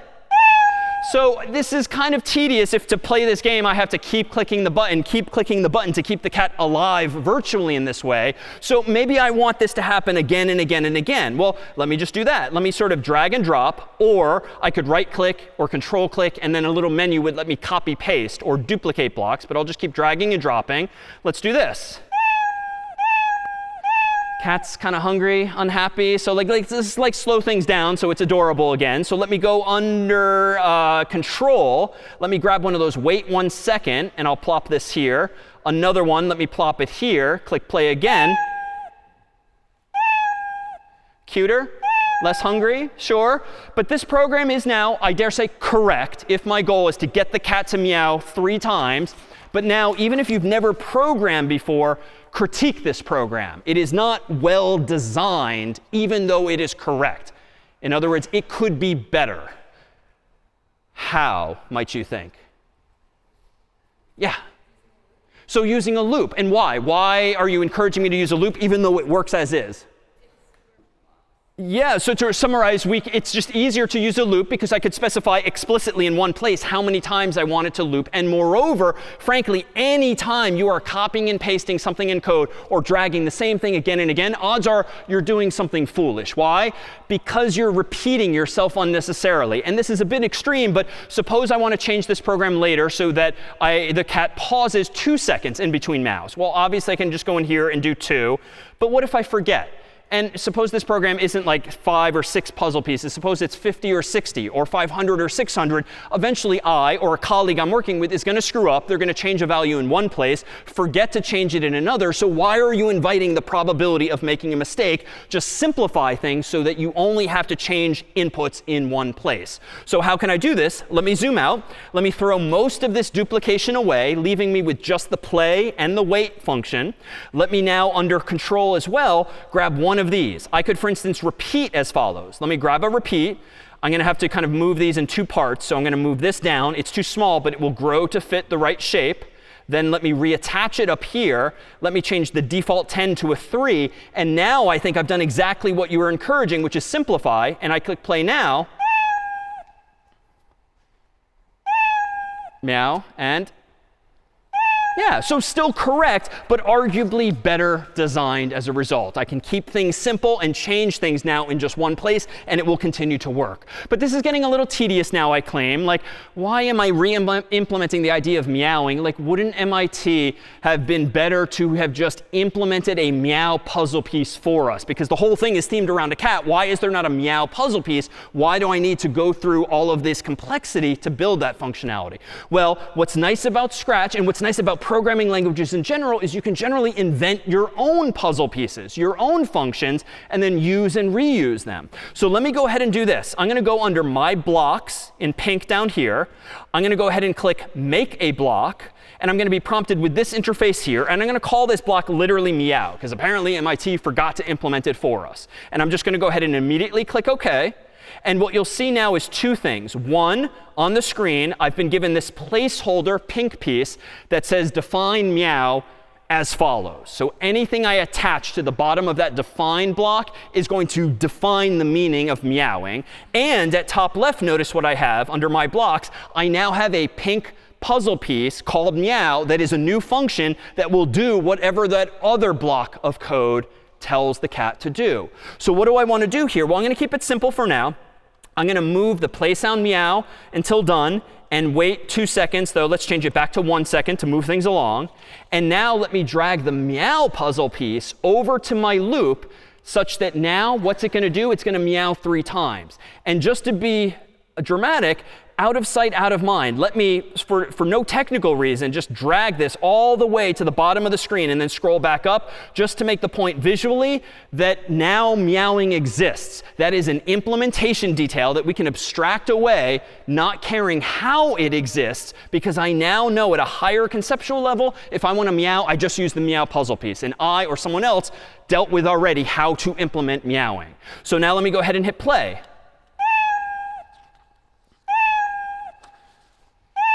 OK, so same exact code, but arguably better design because I've now given myself reusable code. So I don't have to copy paste those several blocks. I can just use meow again and again. But let's make one refinement. Let me actually scroll down to where I did, in fact, implement this. Let me control click or right click on it. And let me edit the pink block that I created a moment ago, because I want to practice what I've been preaching about inputs. So I don't want this function just to be called meow. I want this function to also take an input. And just for consistency with our use of n earlier, which in computer science generally means number, let me meow n times. And just so that this puzzle piece is even more programmer friendly, let me add just a textual label that has no technical significance other than to make this function sort of read left to right in a more English friendly way. Meow n times. Let me click OK. And now notice this thing at the bottom has changed such that it's not only called meow, there's explicit mention of n, which is a circle, which is exactly the variable shape that we saw earlier when it was called answer. This is not a return value, though. This is what, again, we're going to call an argument, an input to a function. So let me do this. I'm going to move this back up to the top so I can see everything in one place. And I'm going to make one modification, because my goal now is to make a new and improved version of meowing that actually takes into account how many times I want the cat to meow. So instead of using a loop in my own program under when green flag clicked, I'm going to detach this temporarily. I'm going to move this away. I'm going to move this code over here. And I'm going to reattach it here. So focusing for the moment on just the left, meow is now defined as repeating 3 times the following 2 functions, play sound and wait. But that's not quite right. I want to get rid of the 3. So what can I do? Because I created this input to the meow function myself a moment ago, I can actually drag a copy of it, overwrite, that is, change the 3 to be generally an n. So now I have a function called meow that will meow any number of times. And what's nice now is my actual program that is governed by that green flag. I can type in 3, I can type in 10, I can type in 100, and it will just work. And henceforth, I can again dramatically sort of scroll this down so we don't know or care about it anymore. Now my program is a single line whereby this notion of meowing has been abstracted away by just defining my own function or custom block. Questions then about just this idea, this principle of creating your own functions to kind of hide implementation details. Once you've solved the problem, therefore, you don't want to have to think about that same problem ever again. And that's the beauty of programming, typically. Questions on what here we just did? No? All right, well, let's do this. Let's now make this a little more interactive in code. Let me go to this green flag. Let me scroll down and just throw all of this hard work away, that we have copies on the course's website of all of these programs step by step if you want to review them in slower detail.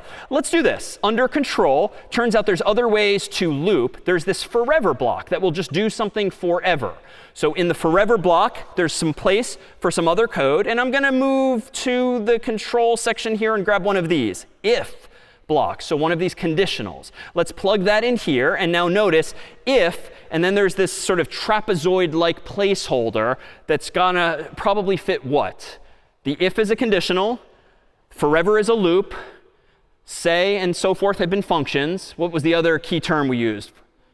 So a Boolean expression. We need to put one of those yes, no, or true, false questions here. So what are those? Well, I've been using Scratch for some years, so I know under sensing there's one of these shapes here. Touching mouse pointer question mark. The question mark literally evokes the whole idea of a Boolean expression being yes, no. It's way too big to fit, but it is the right shape. So let me drag it, let go. It's going to grow to fill. And now let me go to sound. Let me grab that play sound meow until done and put it inside that conditional, such that what kind of program have I just implemented here, arguably?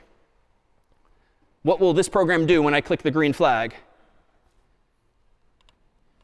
Well, nothing at the moment. But I'm not touching the cat. So if I move the mouse pointer to the cat, again, it's kind of like implementing the idea of petting a cat, if you will, because I'm forever just waiting and waiting and waiting. Is the mouse pointer touching that sprite, touching that cat? And only if so, go ahead and play that sound meow until done. But now we can make things a little more interesting. Let me stop this. And let me do something actually completely different. Let me throw all this hard work away. Let me go under extensions. Let me go to video sensing, because lots of laptops, my own included, has a little webcam nowadays. Let me approve use of that there. And you can see me in the frame. And let me do this. Let me drag one of these when motion exceeds some measure. And through trial and error, I figured out that 50 tends to work well. Let me step out of frame here and program off to the side. And if I go to play sound meow until done, notice that this is an alternative to using when green flag clicked. This is a category of block that's constantly waiting for what we'll call an event. An event is just something that can happen on the screen. A click, a drag, a mouse movement, and so forth. So let me zoom out here. And now, if I can do this, here we go. No, too slow. Still too slow. Oh, wait, did I click play? Let's see. Try again. There we go. OK, 50 is a little too high, apparently. So let's make this a little gentler. 10. OK, well, there we go. There we go. OK, so we've implemented now more physically the idea of actually responding to a cat, to petting a cat. So, oh, damn it. OK. OK, so this is a bug. Like now, this is MIT's fault. So it's not stopping in response to the red stop sign. So what do you do in doubt? Most extreme, you reboot. For now, I'm just going to close the window. OK, so now we've seen all of those primitives that we saw in that pseudocode, but incarnated in this graphical programming language. And again, without parentheses and semicolons and double quotes and all that punctuation that we will introduce before long.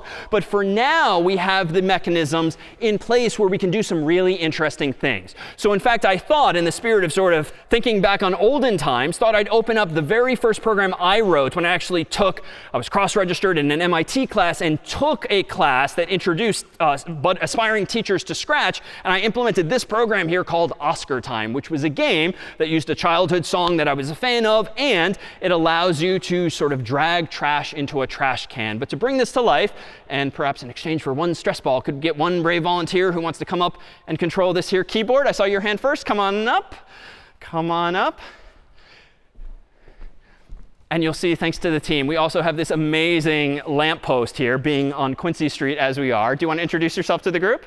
Hi, my name is Anna. I'm from Richmond, Virginia, and I'm in Weld.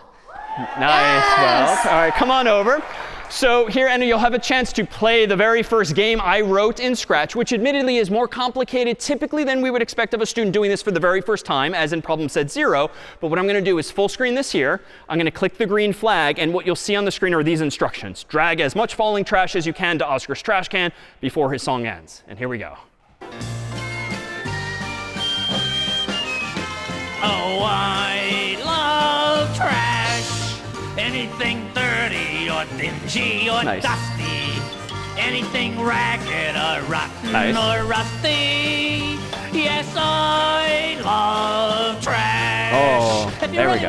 Nice. So as Anna continues to play, let's kind of tease this apart a little bit. So one, there's some costumes on the stage. Like that lamppost is actually never going to move. But there's a couple of sprites. There's the trash can, which seems to be a character unto itself. There's this piece of trash that keeps coming back and back. That is a sprite. There's now this sneaker, which is another sprite. And in fact, notice that Oscar, of course, keeps popping up from his sprite once in a while. So Oscar seems to have multiple costumes. So I offer this as an example as you keep playing, if you would. Very good job so far. Yeah, the song goes on forever. This was a nightmare to implement, to listen to this all day long. But how do we implement the rest of this? Well, notice that the trash, every time she throws it into the trash can, does reappear somewhere different. So there's some kind of randomness involved. And indeed, Scratch will let you pick random numbers in a range. So maybe it could be -240, maybe it could be +240 at the 180 point on the top of the screen. So you can sort of randomly put things on the screen. There's apparently what kind of construct that makes the trash fall again and again. I think no one's listening to me. They're all just watching you. But what's making the trash fall from top to bottom? So it's actually some kind of loop, because there's a motion block inside of a forever loop probably that just keeps moving the trash 1 pixel, 1 pixel, 1 pixel, 1 pixel, 1 pixel, creating the illusion therefore of motion. And if we can crank the song a little bit more, you'll see that this is all synchronized now. Because they're trash. Oh, I love trash. Anything dirty or dingy or dusty. Anything ragged. The song keeps going forever, seemingly. And now notice more and more sprites are appearing because they waited for, here we go, climax.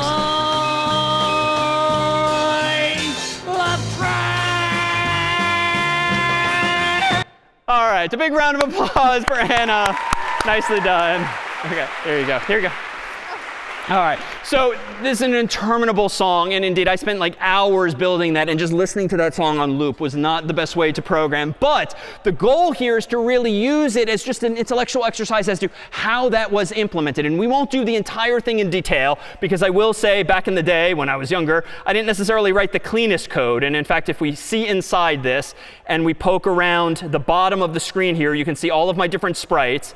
And the code is kind of complex. Like things just kind of escalated quickly, but I did not set out and write all of these programs all at once for each sprite. I pretty much took baby steps, so to speak. And so for instance, let me open up just a few sample building blocks here that speak to this, that are written in advance. So here's version 0. Computer scientists typically start counting at 0. And let me show you this example here that only has 2 sprites on the screen. We have Oscar the trash can, and we have the piece of trash. And now notice, what does Oscar do? Well, let me go ahead and zoom in on this script, as it's called. The program is a script. When the green flag is clicked, Oscar switches his costume to Oscar 1. That's his default costume where the lid is closed. Then Oscar does this forever. If Oscar is touching the mouse pointer, change the costume to Oscar 2. Otherwise, change it back to Oscar 1. So that whole idea of animation where Oscar's popping in and out is just like a quick costume change based on a loop inside of which is a conditional waiting for the cursor, like Anna did, to get near the trash can.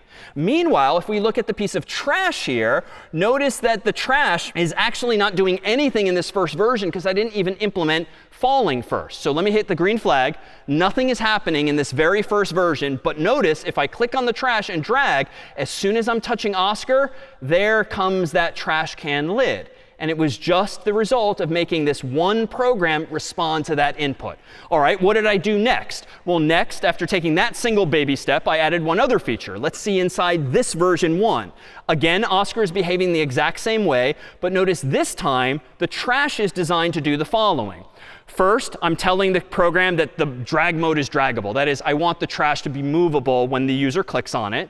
Then I tell the piece of trash to go to a random X location. X is the horizontal, so it's going somewhere between 0 and 240, but all the way at the top of the screen, 180. Then forever, the piece of trash just changes by -1. So it just moves down and down and down. And without looking at the second script yet, let me just hit play and notice, without even doing anything, and eventually, once there was lots of trash falling, like Anna was struggling to keep up with this, it's just moving 1 pixel at a time forever until, thankfully, MIT does stop things automatically if they hit the bottom, lest a 6-year-old get upset that all of a sudden their sprite is gone forever. So there is some special casing there.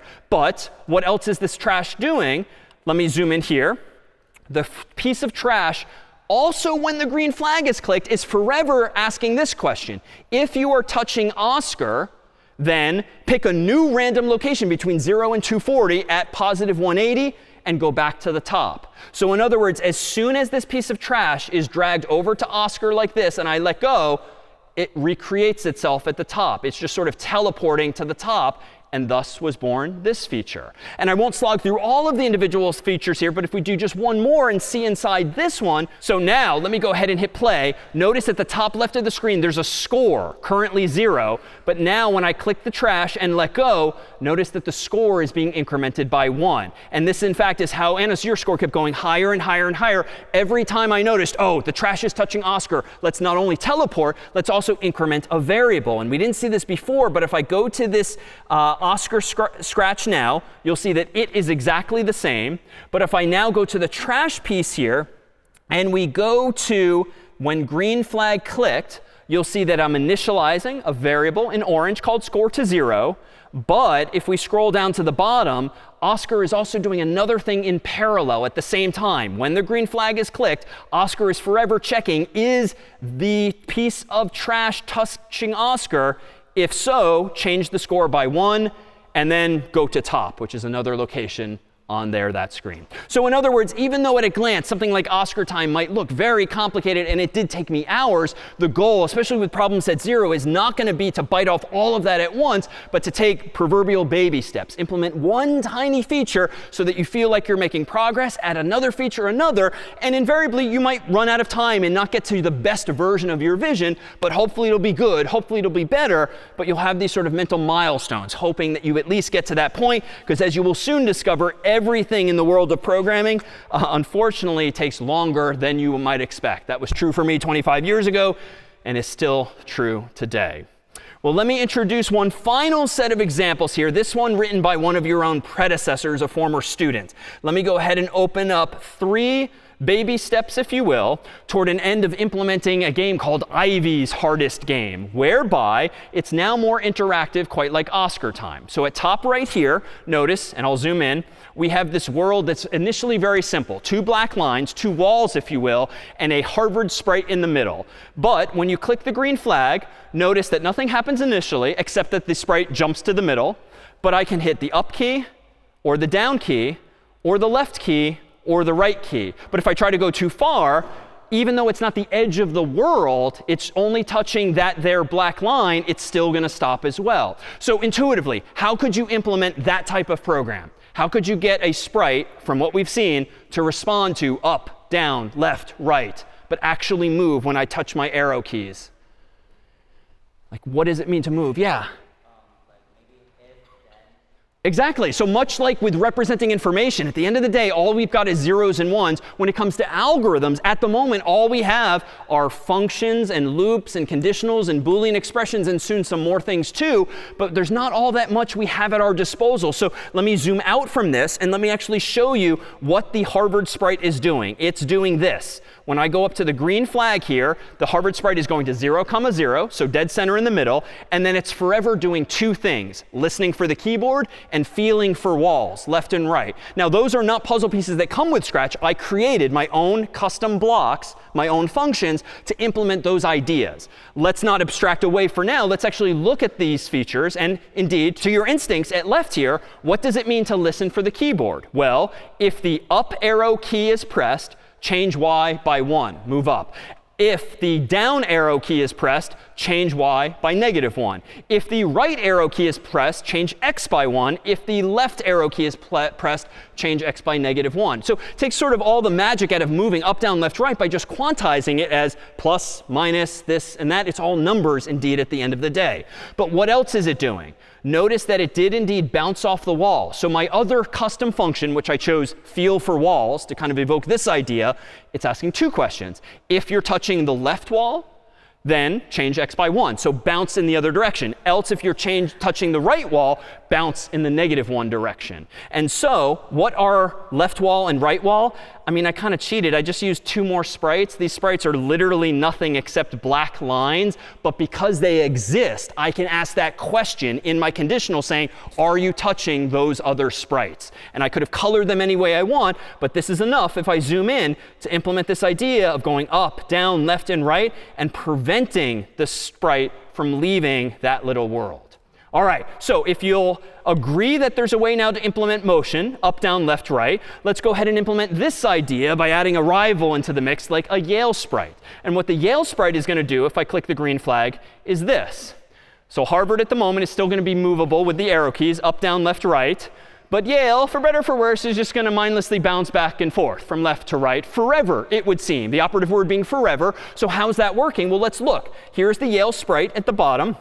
Let's zoom in on its actual code here. The Yale sprite starts at 0, 0. It points in direction 90 degrees, which means left, right, essentially. And then it forever does this. If touching the left wall or touching the right wall, turn around 180 degrees. So I don't want the Yale sprite to just stop by moving it 1 pixel to bounce off slightly. I want it to wrap around and just keep going and going and going forever. And that's it. Everything else is the same. So one final flourish. Let's add a more formidable adversary like MIT here, whereby if I zoom in and hit play, notice that if I move the Harvard sprite, MIT comes chasing me now. Now, how is this actually working? Yale is just kind of doing its thing, bouncing back and forth. Now MIT is really latched on to me. And it's following me up, down, left, right. So how is that logic now working? Well, again, it's probably doing something forever, because that's why it's continually doing it. Let's click on MIT. This, too, is pretty simple, even though it's a pretty fancy idea. Initially, the MIT sprite goes to a random position, but thereafter, it forever points toward the Harvard logo outline, which is just the long name that your predecessor or former student gave the name for that sprite. And then it moves 1 step, 1 step, 1 step. So suppose this were an actual game. And in games, like, things get harder and harder. The adversary moves faster and faster. How could we make MIT even faster by changing just one thing here? Like, how do we level up? Change the 1 to like 2 pixels at a time, 2 steps at a time. So let's see that. Let's go ahead and zoom out. Let's hit play. And now notice that MIT is coming in much faster this time. All right, so it wasn't noticeably faster. Let's do this. Let's move 10 steps at a time. So 10 steps faster than originally. I mean, now notice it's kind of twitching back and forth in this way. Why? Well, probably, if we worked out the math, probably the MIT sprite is touching the sprite and it's bouncing off of it. But then it's realizing, oh, I went too far. Let me move back. Wait a minute, I'm still touching it. Let me move down. So you can get into these perverse situations where there is actually a bug, be it logical or aesthetical. But in this case, we probably want to fix that. So 10 is probably too fast for this to work particularly well. But the final flourish here really is to show you the actual version of a game that one of your predecessors, a past classmate, actually implemented. Before thereafter, we will adjourn for cake in the transept, which is a CS50 tradition. But can we get one more final volunteer to come on up to play Ivy's hardest game? I'm seeing your hand most enthusiastically there. Yeah, come on down very happily.